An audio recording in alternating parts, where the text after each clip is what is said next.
E aí pessoal do Mundo Firme, tudo bem? Estamos aqui para gravar o nosso Café com Fertilidade, que é o quadro onde a gente responde lá as perguntas de todo mundo que posta no Insta. E a gente tem pego também as perguntas aqui do YouTube para responder para vocês. Gosto bastante porque as perguntas de algumas pessoas podem ser perguntas de outras pessoas e direciona a gente também para trazer mais informação. Lembrando que o nosso canal é um canal de fertilização in vitro, um canal de reprodução humana, e a gente posta muita coisa sobre ginecologia e o ciclo gravídico puerperal, né? O ciclo da gravidez, a mulher, algumas coisas durante a gravidez dela, no começo da gravidez até o final, beleza? E a gente posta algumas coisas também sobre contracepção. Então, basicamente, um pouco da saúde da mulher. Se inscreve no canal, queria pedir para vocês se inscreverem no canal, para dar o like aqui no vídeo. Eu, quando assisti o YouTube, não pensava que isso era importante. Com o nosso canal, eu vi quão é importante isso, ter pessoas inscritas e ativa o sininho e vamos embora pro vídeo.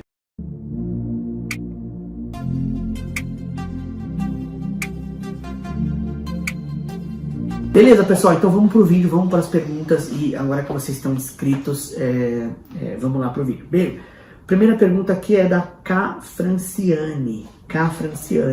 Tenho as duas trompas obstruídas, eu consigo engravidar? K, é o seguinte, eu não sei se eu entendi bem a sua pergunta, mas basicamente as trompas, elas são órgãos que vem duplicata, que a gente chama, né, o aparelho de reprodutor feminino. Ele fez 2 ovários, né, a evolução, quem não fez, mas ele apareceu na espécie humana com 2 trompas, 2 ovários, e ele é essencial para gerar gestação, fertilização e gestação. Porque basicamente o espermatozoide tem que cruzar esta ponte que a gente chama entre o corpo do útero, ali, entre a parte interna e o óvulo, que aparece bem na trompa. Então a mulher, quando ela ovula, o órgão principal que ele é responsável por captar este óvulo, trazer o óvulo até a parte ampolar da trompa, né? A gente divide a trompa ali em 4. Basicamente tem umas fímbrias, como se fosse um polvo ali, que recebe o óvulo. Depois tem uma parte ampolar, que é a primeira parte depois da fímbria, ali onde acontece a fertilização. Depois tem o corpo dela, tem a parte cornual e a parte que entra dentro do útero. E a fertilização acontece ali bem na parte ampolar. E uma outra coisa importante é que a trompa tem os cílios dentro dela. Esses cílios, eles são responsáveis por empurrar o óvulo ali no caminho para trazer os embriões ali para dentro do útero. Então, e eles são fundamentais para acontecer a gravidez. Então, respondendo a sua pergunta, K. Franciane, não sei se eu vou te chamar de Frank, não dá para engravidar naturalmente se realmente as 2 trompas estiverem obstruídas. Agora, dá para engravidar com um tratamento. Então, basicamente, a fertilização in vitro surgiu. A primeira FIV, que foi feita na Inglaterra, né, com a Louise Brown, ela tinha a função principal de tratar realmente essas pacientes, para tratar pessoas que tinham obstrução na trompa ou doença nas trompas dos 2 lados. A reprodução humana, ela evoluiu muito ao longo do tempo, né? Ela foi realmente tratando outras causas de infertilidade, mas ela surgiu por causa disso. Então, eu não sei se você perguntou no geral, com tratamento. A resposta é que naturalmente você não consegue engravidar se realmente as 2 trompas estiverem obstruídas, mas esses são os casos bons ali, entre aspas, para tratamento. Como você tem a trompa obstruída, se você não tiver nenhum problema de endometriose, nenhum fator masculino grave, nenhum outro problema, tiver uma boa reserva ovariana, essas são as variáveis que contribuem ali para diminuir as suas chances de engravidar. Então, a obstrução tubária bilateral são os melhores casos em pacientes jovens para gerar a gestação. Legal? Então, naturalmente você não consegue engravidar, mas com tratamento você consegue engravidar. Legal, então essa foi a pergunta da Fran, que tem as 2 trompas obstruídas, não consegue engravidar, então, como a gente falou. Bom, vamos para a segunda pergunta aqui. SOP, né, síndrome dos ovários policísticos, atrapalha a fertilidade? O que fazer para melhorar? Boa, essa pergunta é excelente, Luana.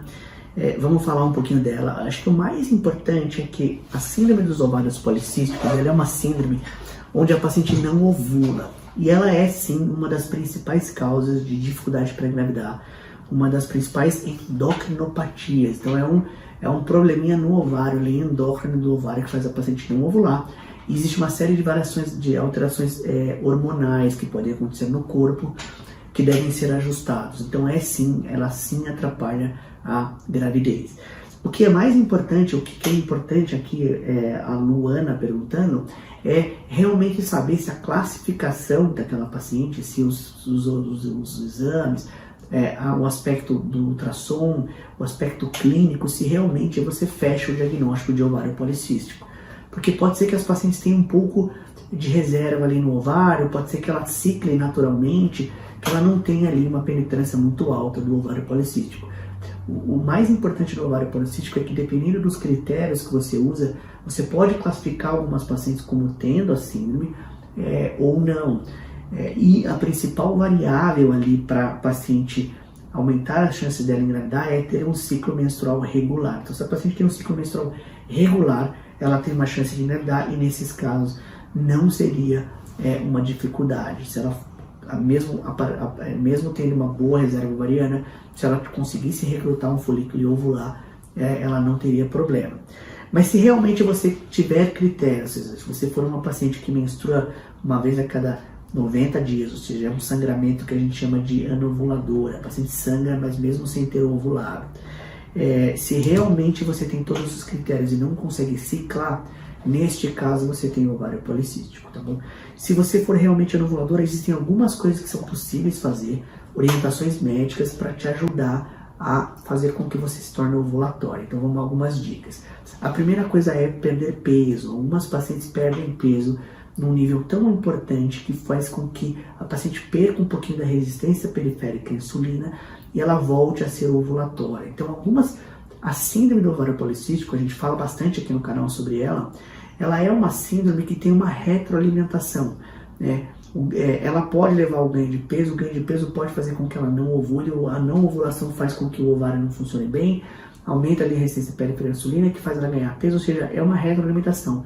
Uma parte da síndrome alimenta a outra, e pode ser que, se você corrija ali algum elo dentro daquela retroalimentação, você se torne ovulatório. Então perder peso, por exemplo, desculpa, apesar de não ser uma coisa simples, ela é sim super orientada, porque inclusive te livra de alguns outros fatores de riscos que a síndrome pode ter. A segunda coisa é que alguns remédios podem ajudar, por exemplo, os antioxidantes, o mioinositol. O mioinositol, ele é uma molécula que a gente coordena um pouquinho a parte de anticorpos do corpo, ela pode reduzir um pouco para quem tem Hashimoto. Tem algumas outras ações ali, como anti-inflamatório e imunomodulador. E aí, assim, a principal informação do ovário policístico é realmente os indutores da ovulação. Você conseguir usar alguns remédios para a paciente ovular, controlar uma dose adequada, e a paciente ovula com os remédios ovulatórios ali, você pode fazer com que a paciente se torne fértil novamente só através dos indutores. O mais importante, então, é pesquisar se realmente você tem a síndrome, qual que é a penetrância dela e quais são os fatores que você possui da síndrome. E aí escolher o melhor tratamento, que pode ser baseado em mudança do estilo de vida, alimentação, perda de peso, exercício físico, uso de alguns remédios para diminuir a resistência periférica à insulina, por exemplo, como a metformina, e o mioinositol pode ajudar um pouco ali no processo do ovário policístico. Tá? Então, essa pergunta é uma pergunta muito interessante, porque nem todas as síndromes, nem todas as doenças, elas são água e vinho, por exemplo. Não é verdade dizer que toda paciente que tem endometriose tem dificuldade para engravidar. Também não é verdade dizer que pessoas que têm uma penetrância leve, ali, com dúvidas em são classificadas ou não como anovuladoras, elas vão ter obrigatoriamente dificuldade para engravidar. Algumas pacientes elas podem ficar meses sem ovular e podem ovular alguns meses, e algumas dessas pacientes podem engravidar sem tratamento. E também é verdade dizer que, se você tiver alguma penetrância de ovário policístico, você já tem ali uma subfertilidade, e isso pode sim impactar o seu tempo, que a gente chama que é o time to pregnancy, ou seja, o tempo para você engravidar, pode estar relacionado a isso. Legal? Então, realmente classificar a doença, saber onde te impacta, e essa mudança do estilo de vida sempre vão ser benéficas para as pacientes que têm ovário policístico. E também, com o tempo, se você torna a paciente ovulatória, a paciente também corrige o endométrio dela ali, e ela aumenta as chances de engravidar. Legal? Então, tenho as duas trompas, posso engravidar? Foi a nossa primeira pergunta. A segunda pergunta foi de ovário policístico, e vamos para a nossa terceira pergunta. Eu não sei qual é aqui, vamos lá. Achei aqui. Que pessoal, é verdade dizer aqui, quem está perguntando é a Aline Trevisonato, não sei. O risco de sangramento está aumentado em pacientes que fazem um processo de fertilização? Então, Aline, é o seguinte, olha, não é verdade dizer que o processo aumenta o risco de abortamento, por exemplo, os sangramentos que causam ali os sangramentos no primeiro trimestre de gestação. O que a gente sabe é que fatores que podem estar relacionados à necessidade de fazer o tratamento podem facilitar o sangramento, por exemplo, como idade. É verdade dizer que o risco de abortamento aumenta com a idade. E também é verdade dizer que as pacientes que fazem tratamento, elas têm uma idade um pouquinho maior do que na população em geral, porque elas já passaram pelo processo natural de tentar engravidar espontaneamente, pesquisarem ali por que o baby não está vindo, tomarem coragem para fazer o tratamento, acharem o médico de escolha delas e aí fazer o tratamento. Então é verdade, quando você compara ali grupos que fizeram tratamento que não fizeram, esse grupo pode ter sim um pouco mais de sangramento. Mas quando você ajusta esses resultados pela idade das pacientes, pelas causas, não é verdade dizer que a fertilização in vitro ela aumenta o risco desses sangramentos. O principal é que pessoas que fazem tratamento têm embutido nela ali alguns fatores de risco, como idade, por exemplo, como o fator masculino grave, e isso sim pode aumentar o risco. Quando você ajusta essas variáveis, elas têm o mesmo risco de sangramento ou perda gestacional da população em geral, combinado? Depois de engravidar. E também é importante dizer que as pessoas que têm o beta positivo ali durante o tratamento, elas ainda têm a chance estatística do abortamento que é da população, que não é desprezível. É por isso que as pacientes continuam preocupadas depois do beta-HCG acontecer, e por isso que você tem que acompanhar ali com o pé no chão todas as etapas iniciais do tratamento para você ter o seu sucesso. E eu costumo dizer para os pacientes que a gente só vai ficar tranquilo quando o filho tiver 18 anos de idade. A gente vai parar de se preocupar, e o que também não é uma verdade, a gente vai se preocupar pro resto da vida. Então a fertilização in vitro tem o passo a passo dela, tem as preocupações cada etapa, e o abortamento também existe uma preocupação ali depois do beta positivo, que deve ser acompanhado. Combinado? Legal, pessoal, gostei muito do Café com Fertilidade de hoje, que é o nosso quadro de sexta-feira. Então lembrando, a gente respondeu aqui, tenho as duas trompas obstruídas, consigo engravidar, ovário policístico, que é uma dúvida muito comum, e o risco de sangramento em pacientes que fazem fertilização. Pessoal, eu queria agradecer muito a todo mundo ter mandado as perguntas, ajuda muito o nosso canal aqui a fazer esse Café com Fertilidade. Esse é um quadro que eu gosto bastante, eu falo com o André, vamos tentar não sumir com esse quadro, porque eu respondo as perguntas aqui, vou acompanhar todo mundo então aqui no sábado, acompanha todo mundo aqui no sábado. A gente tem nosso café que é na segunda-feira, que é o nosso podcast, a gente tem nossa live que a gente mantém toda terça-feira, a gente tem nosso vídeo de quinta-feira e a gente tem o nosso café de sábado para vocês acompanharem as perguntas de umas pessoas, podem ser perguntas de muitas.